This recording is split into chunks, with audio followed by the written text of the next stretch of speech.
Allez, si on dansait maintenant, notre série de la semaine nous emmène sur la piste. Alors vous êtes plutôt danse de salon, country, classique ou tout simplement fan des thés dansants. Une chose est sûre, ces danses connaissent un vif succès. Oui, mais pour quelle raison? Qu'est-ce qui nous pousse à danser? Eh bien, Laurence Divot et Anna Mazer-Pirodon sont allées à la rencontre de ces férus des dance floors.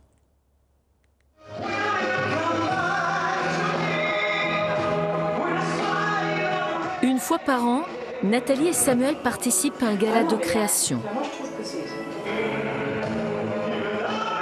Tu sais tirer la tête sur le fleck. C'est la consécration de leur art qui les a conduits jusqu'au championnat de France, d'Europe, du monde, avec toujours la recherche de l'harmonie parfaite. Le geste parfait, ça n'existe pas, mais on essaye d'aller le plus possible vers la perfection. Quelque chose qui rend bien visuellement en fait. C'est la danse belle, on va dire.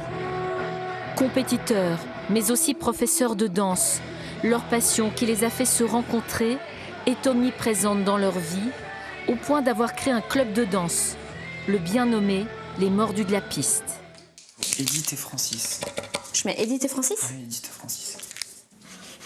Ulysse et Iris préparent leur mariage pour le mois de juillet.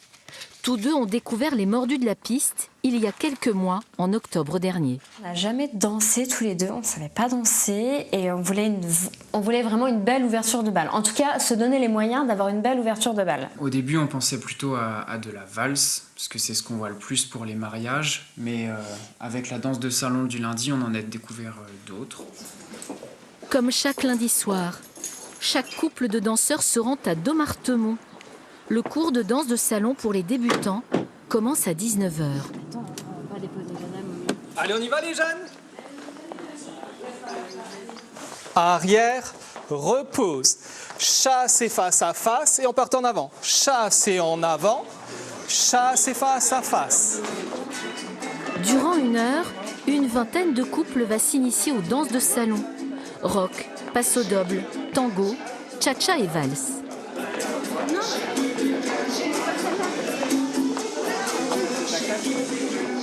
C'était une envie de partager ça à deux, de partager ça avec mon conjoint et de faire une activité qu'on pouvait faire évoluer au fur et à mesure de l'année.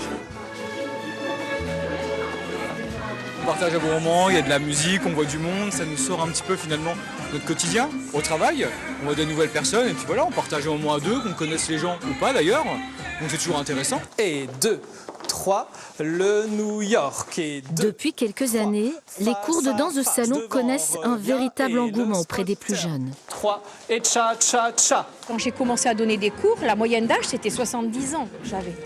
Là, c'est que des jeunes. Peut-être cette envie, après Covid, de faire quelque chose, de sortir, peut-être. Il y a des collègues qui me disent danse avec les stars, moi je ne sais pas. Hop, je la fais tourner. Hop, je la fais tourner et je la ramène. Vous galérez? Un peu, hein. À celui-ci, C'est quoi là? c'est du tango et Swivel, il a c'est dit. swivel, voilà. Tu parles mieux anglais que moi. Ouais, non, c'est pas évident, hein. Là, ça paraît tout fluide avec eux. Bon, avec nous... On va le faire à toutes les séances. Ça. Oui, voilà, c'est ça. Par contre, à chaque séance, on leur fait. Donc ça, par contre, c'est vraiment bien. Il y en a qui ont beaucoup de difficultés à entendre la musique, à rester rythmiquement juste, alors que d'autres ont plus de facilité là-dessus. Ça se travaille, c'est de la musique tout simplement. Tout le monde peut arriver à danser sans souci. C'est décidé. Iris et Ulysse poursuivront la danse après leur mariage. Samuel et Nathalie continueront à les faire évoluer sur la piste.